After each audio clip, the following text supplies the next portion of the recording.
الحمد لله نحمده ونستعينه ونستغفره ونؤمن به ونتوكل عليه ونعوذ بالله من شرور أنفسنا ومن سيئات أعمالنا من يهده الله فلا مضل له ومن يضلله فلا هادي له ونشهد أن لا إله إلا الله وحده لا شريك له ونشهد أن سيدنا وسندنا وحبيبنا ومولانا محمدا عبده ورسوله صلى الله تعالى على خير خلقه وبارك وسلم تسليما كثيرا كثيرا. أما بعد فأعوذ بالله من الشيطان الرجيم. بسم الله الرحمن الرحيم. وتوكل على الحي الذي لا يموت. عن أنس رضي الله تعالى عنه قال قال رسول الله صلى الله عليه وسلم من قال يعني إذا خرج من بيته بسم الله توكلت على الله ولا حول ولا قوة إلا بالله يقال له هديت وكفيت ووقيت وتنحى عنه الشيطان. وزاد أبو داود فيقول يعني الشيطان لشيطان آخر كيف لك برجل قد هدي وكفي ووقي. صدق الله العظيم وصدق رسوله النبي الكريم ونحن على ذلك لمن الشاهدين والشاكرين والحمد لله رب العالمين. ہمارے اس سلسلہ دروس میں اللہ پر بھروسے یعنی توکل کا بیان جاری ہے اور اس سلسلے کی آج آخری نشست ہے. آئندہ سے انشاءاللہ استقامت کسی بھی اچھے کام پر جم جانے کے حوالے سے احادیث مبارکہ پیش کرنے کی سعادت حاصل کی جائے گی. جو روایت مبارکہ آج کی نشست میں آپ کے سامنے پیش کی گئی یہ حضرت انس بن مالک رضی اللہ تعالی عنہ سے منقول ہے. حضرت انس ہم پہلے عرض کر چکے ہیں انتہائی جلیل القدر صحابہ کرام میں ہیں جو انتہائی بچپن میں آپ علیہ الصلاۃ والتسلیم کی صحبت سے مستفید ہوئے اور آپ ان چند صحابہ کرام میں شامل ہیں جن سے بڑی مقدار میں بڑی تعداد میں احادیث منقول ہیں. اس روایت کا کچھ حصہ وہی ہے جو گزشتہ دروس میں بیان ہو چکا ہے. ایک تھوڑا سا اضافہ ہے جس کی وجہ سے ہم نے اس کو آج کے درس کے لیے منتخب کیا اور اس کے ساتھ ساتھ روایت میں ایک ہم سب کے لیے جو اس حدیث پر عمل کریں ایک امید ایک اطمینان ایک تسلی اور ایک اللہ تعالیٰ کی طرف سے یوں سمجھ لیجئے ضمانت مذکور ہے. کیا روایت ہے؟ حضرت انس کہتے ہیں کہ جناب رسول اللہ صلی اللہ علیہ وسلم نے فرمایا کہ جس نے اپنے گھر سے نکلتے ہوئے یہ کہا، کیا کہا؟ بسم اللہ، اللہ کے نام سے، توکلت علی اللہ. اب یہ تو ایسا لفظ نہیں ہے جس کو یاد کرنا پڑے یا اس کے لیے بڑی مشقت ہو. بسم اللہ توکلت علی اللہ ولا حول ولا قوت الا باللہ. یہ تین جملے کہے، بسم اللہ، توکلت علی اللہ، ولا حول ولا قوت الا باللہ. تو آگے کیا فرمایا؟ ہدیتا و کفیتا و وقیتا. اس کو ہدایت بھی مل گئی، یعنی وہ ہدایت سے مراد یہ ہے کہ وہ بھٹکنے سے محفوظ ہو گیا. اور بھٹکنا بڑا جامع لفظ ہے. گھر سے نکل رہا ہے ایک منزل کی تلاش میں، وہ راستہ بھٹک جاتا ہے، یہ بھی بھٹکنا ہے. اللہ کے بتائے ہوئے طریقے پر عمل نہیں کرتا، یہ بھی بھٹکنا ہے. کمانے کے لیے نکل رہا ہے تو کمانے کے جو طریقے ہیں ضابطے ہیں ان سے مطابق کام نہیں کرتا، یہ بھی بھٹکنا ہے. خرچ کرنے کے جو طریقے اللہ نے بتائے ہیں ان کے مطابق خرچ نہیں کرتا گھر سے نکل کے، یہ بھی بھٹکنا ہے. تو یہاں پہ یہ مفہوم بیان کیا ہے کہ اللہ تعالیٰ اس کو ہدایت دے گا. وہ ہدایت پا گیا، ہدایت پا گیا. وکفیتا، اور اس کو ہر طرح سے کفایت حاصل ہو گئی، یعنی اللہ اس کے لیے کافی ہو گیا، وہ باوسیلہ ہو گیا، اس کو کسی قسم کی اب کسی اور کی جانب سے کسی سپورٹ کی ضرورت نہیں ہے، اللہ تعالیٰ نے اس کے لیے اپنے کافی ہونے کی ضمانت عطا کر دی۔ وقیتا، اور وہ ہر طرح کے خطرات سے محفوظ ہو گیا۔ یہ تین باتیں ہیں۔ اب اہم ترین بات یہ ہے کہ یہ جو ہم نے جملے کہے ان کا مطلب کیا ہے؟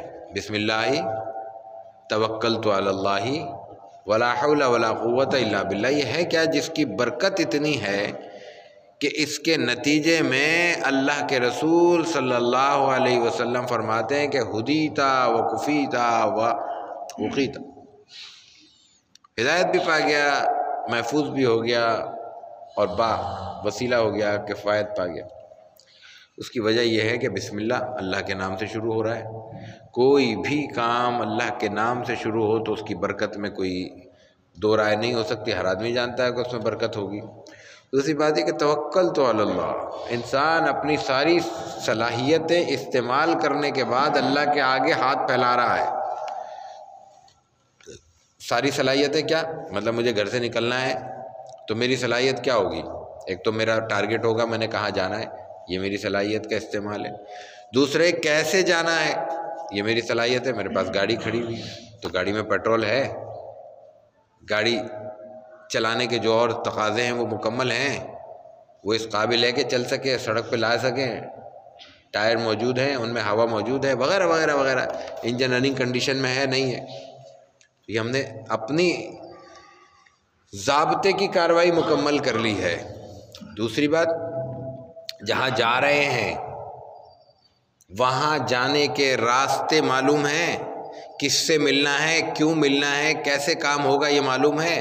اپنی دکان پہ جا رہے ہیں تو ہم جس دکان پہ جا رہے ہیں وہ دکان پہ تو کام نہیں ہوگا نا، دکان کے اندر موجود جو سامان تجارت ہے وہ میسر ہے۔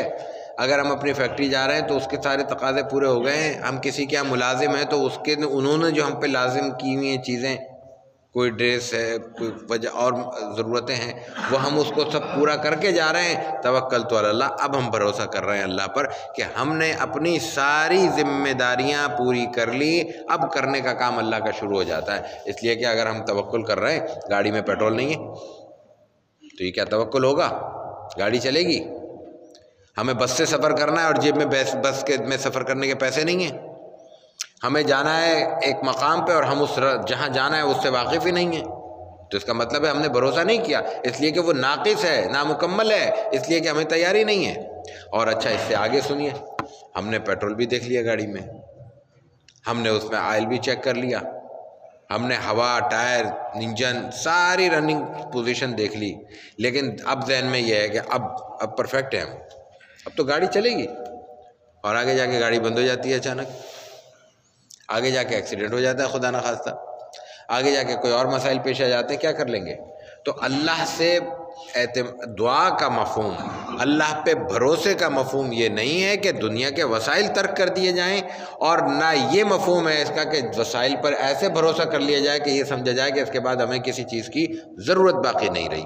دونوں باتیں بیک وقت چلیں گی، اعتماد ہوگا اللہ پر اور اطمینان ہوگا اب اللہ کے دیے ہوئے اپنے ہاتھ میں موجود وسائل پر، وہ مکمل کرنے کے بعد اللہ کے حضور حاضر ہوں گے، اور یہ کہہ کر حاضر ہوں گے تیرے نام سے گھر سے ہم نکل رہے ہیں اور تیرے کام کے لیے نکل رہے ہیں، جو تو نے بتایا ہے روزی رزق کمانا یہ اللہ کا کام ہے۔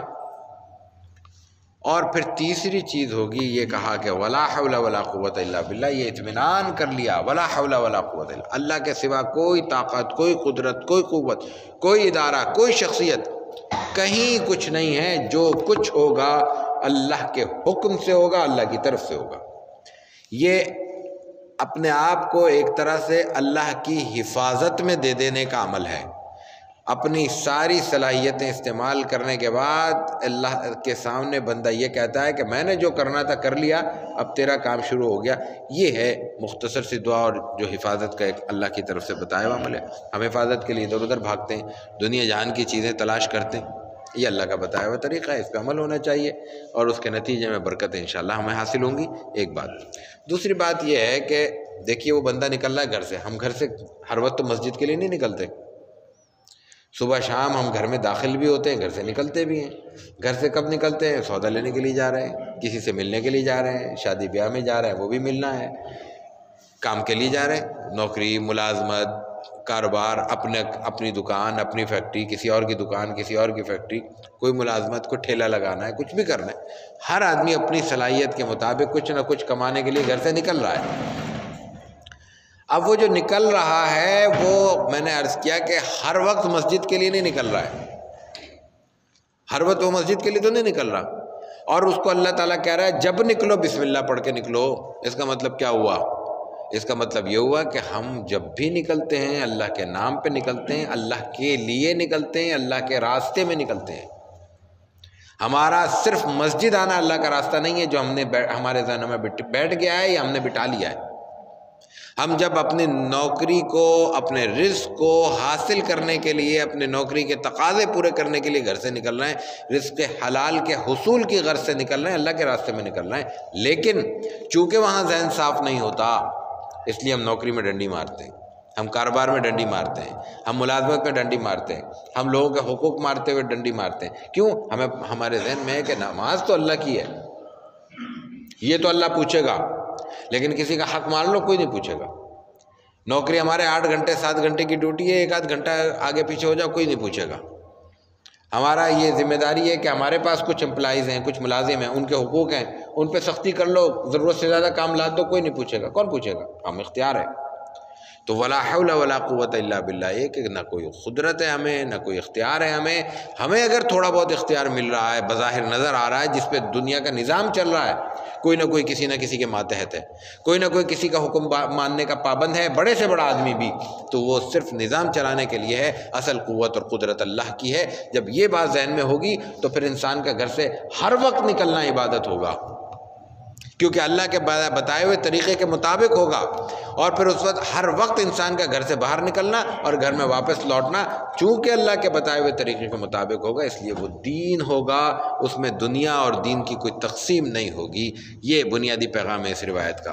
پھر یہ روایت جو بنیادی طور پہ آپ کے سامنے پیش کی، یہ ابو داؤد، ترمذی اور نسائی وغیرہ میں ہے۔ مسند اپنا سیاہ ستہ جو 6 بڑی کتابیں ان میں سے 3-4 کتابوں میں یہ موجود ہے، لیکن ابو داؤد کی روایت میں جو سیاہ ستہ یعنی 6 حدیث کی بڑی کتابوں میں ایک نمایاں اور اہم ترین کتاب ہے، اس میں ایک جملہ اضافی ہے۔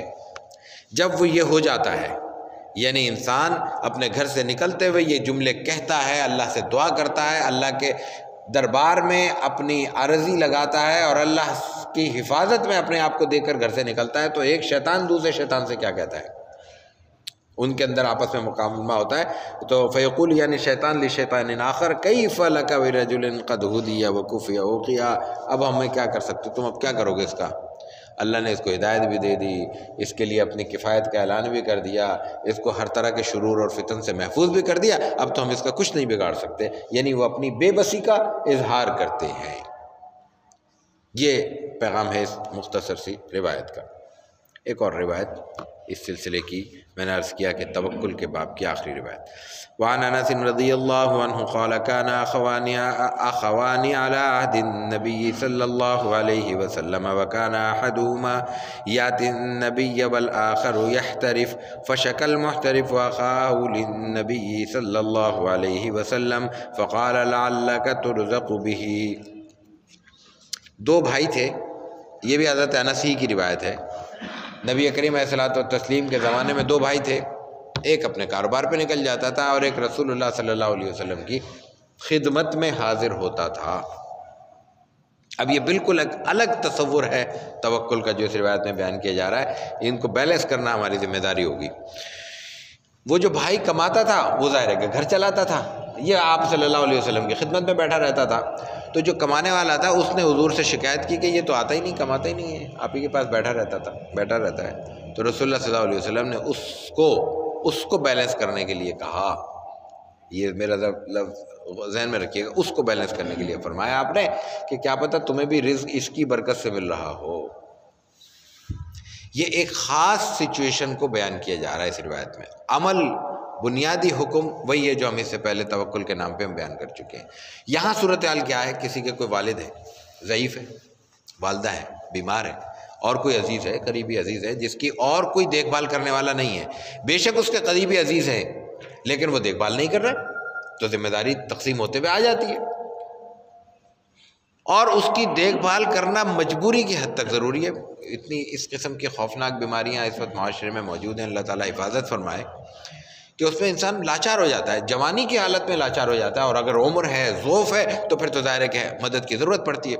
اب اس کو ہر وقت جانا ہے، اس کی صفائی ستھرائی کا بھی معاملہ ہے، واش روم وغیرہ کا بھی معاملہ ہے، کھانا کھلانے کا بھی معاملہ ہے، دوا دارو بھی ہے، اور وہ خود کر نہیں پا رہا، تو اب ایک شخص تو کرے گا نا، اور یہ شخص ہے، دو بھائی ہیں مثال کے طور پہ، ایک شخص یہ خدمت انجام دے رہا ہے، اور اب دوسرا بھائی تانا دے کہ میں ہی خرچہ اٹھاتا ہوں، تو سارے دن گھر پہ پڑا رہتا ہے باپ کی خدمت کے نام پہ، تو اس وقت اس کو کہا جائے گا کہ ایسا مت کہو، اس لیے کہ یہ جو ذمہ داری ادا کر رہا ہے اس کا مقام اللہ کے یہاں اتنا بلند ہے کہ پتہ نہیں اس کی برکت سے کتنوں کو رزق مل رہا ہے۔ کوئی شخص کسی نیک خدمت میں لگا ہوا ہے، خدمت سے مراد وہ ذمہ داری جو کوئی اور ادا نہیں کر سکتا، فرض کفایہ کے درجے کی ذمہ داری، فرائض کے درجے کی ذمہ داری، گھر والوں کو چھوڑ کر، اور ان کو، یہ جملہ ہمارے یہاں استعمال ہوتا ہے اللہ وارث سے، اور خود نکل جائے آدمی کسی کام میں، اور بے شک وہ اچھا کام ہو، دینی کام ہو، اس کی یہاں بات نہیں ہو رہی، اس لیے کہ اس وقت جو حکم ہے وہ وہی حکم ہے جو جناب رسول اللہ صلی اللہ علیہ وسلم نے اپنے لیے استعمال کیا اور دوسروں کو اس کی تلقین فرمائی۔ آپ علیہ الصلوۃ والتسلیم کا معمول کیا تھا؟ خاص رزق کے معاملے کی بات کر رہا ہوں، آپ کا معمول یہ تھا کہ جہاں آپ کے پاس اپنے پیسے ہوتے تھے وہ فوراً اللہ کے راستے میں لٹا دیتے تھے اور اللہ پہ بھروسہ کرتے تھے، اور جہاں آپ کی ازواج مطہرات کو جو بھی نفقہ سال بھر کا دیا جاتا تھا وہ آپ یکمشت ان کو ادا کر دیتے تھے، اور ان کے لیے پورے سال کے نفقے کا الگ سے اہتمام کرتے تھے۔ تلقین ان کو کر رہے ہیں کہ کسی سائل کو خالی نہ بھیجو، لوگوں کی خدمت کرو، خرچ کرنا ہے، لیکن آپ ان کو عطا کر رہے ہیں، یہ نہیں کہہ رہے تم کیا کرو گے، اللہ دے گا تمہیں، اور ان کا خرچہ بھی اٹھا کے لوگوں کو دے دیا، نہیں، ان کی جو ذمہ داری ہے وہ پوری کرے۔ ایک آدمی ہے، اس کو ذمہ داری دے دی گئی، اب وہ اس کی مرضی ہے، وہ خرچ کرے، اپنے اوپر خرچ کرے، اس کو اس کے روٹی، اگر 2 روٹی کا اس کا نفقہ طے ہے تو 2 روٹی اس کو دے دے گا، یا اس کی مرضی 2 روٹی خود کھائے یا 1 روٹی پہ اکتفا کرے، ایک غریب کو دے دے، یہ اس کا کام ہے۔ اور ازواج مطہرات کا یہی عمل تھا کہ وہ اپنے لیے گھر میں اپنی ضرورت کے لیے بہت کم رکھتی تھی، باقی اللہ کے راستے میں خرچ کر دیتی تھیں۔ یہی سبب ہے کہ ان کے ہاں ہمہ وقت یہ کیفیت موجود تھی کہ ان رسول اللہ صلی اللہ علیہ وسلم کا جو معمول ہے اس میں بیان ہوتا ہے کہ کئی دن آپ کے یہاں چولہا نہیں جلتا تھا۔ اس کا مفہوم کیا تھا کہ چولہا نہیں جلتا تھا، لوگ تصور کرتے ہیں کہ مہینے بھر چولہا نہیں جلا تو زندہ کیسے ہیں؟ چولہا جلنے کا مطلب ہے ہانڈی نہیں پک رہی، سالن نہیں بن رہا، خشک چیزیں ہیں، ستو ہے، جو ہے، چنے ہیں، روٹی بغیر کسی سالن کے سرکے سے کھا لی، نمک سے کھا لی، یا یہ کہ کھجور پہ اکتفا کیا۔ تو اصل مقصد جو ہے یہاں پہ بیان کرنے کا وہ یہ ہے کہ یہ 2 الگ پہلو ہوتے ہیں۔ اگر کوئی شخص کسی ذمہ داری میں مصروف ہو، اس کو اس کی کفالت کرنی چاہیے، خاص طور سے گھروں میں یہ معاملات ہوتے ہیں جہاں جوائنٹ فیملی سسٹم ہوتے ہیں، اکٹھے رہتے ہیں، تو وہاں ان کو تان کا نشانہ نہیں بنانا چاہیے۔ لیکن جو شخص فارغ ہو کر دوسروں پر بوجھ بنا ہوا ہے، بغیر کسی ذمہ داری کے دوسروں پر بوجھ بنا ہوا ہے، اس کو بہرحال اس کا احتیاط کرنی چاہیے کہ یہ ایک مل کر کرنے کا کام ہے۔ اللہ تعالی ہمیں دین کی صحیح سمجھ عطا کرے اور ہمیں عمل کی توفیق عطا فرمائے۔ وآخر دعوانا ان الحمد للہ رب العالمین۔